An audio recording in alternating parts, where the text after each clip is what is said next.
ఖమ్మం జిల్లా పాలేరు నియోజకవర్గంలో రెవెన్యూ శాఖ మంత్రి పొంగులేటి శ్రీనివాసరెడ్డి పర్యటించారు.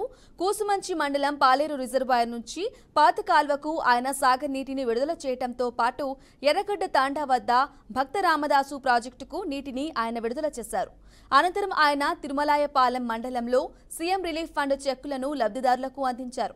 ఆయన గెలుపుకు ప్రజల దీవెనలతో పాటు పైనున్న దేవతల దీవెనలున్నాయన్నారు.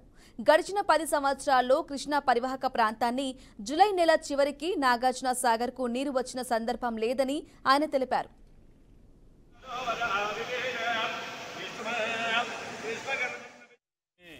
తాపత్రయం ఉంటే అది సాధ్యం కాదు, ఇది అసాధ్యము అనుకున్న దాన్ని కూడా సాధ్యము చేయొచ్చు అనేదే ఈనాడు తెలంగాణ రాష్ట్ర ప్రభుత్వం రైతన్నల కోసం చేస్తున్న కార్యక్రమాలు. నిజంగా ఈనాడు రాష్ట్ర ప్రభుత్వం ఆర్థికంగా చాలా ఇబ్బందుల్లో ఉంది. గత ప్రభుత్వం ఏదైతే సుమారు 7,19,000 కోట్ల రూపాయలు అప్పు చేసి ఆ అప్పు భారాన్ని తెలంగాణ ప్రజల నెత్తిన మీదతో పాటుగా తెలంగాణ ప్రభుత్వం మీద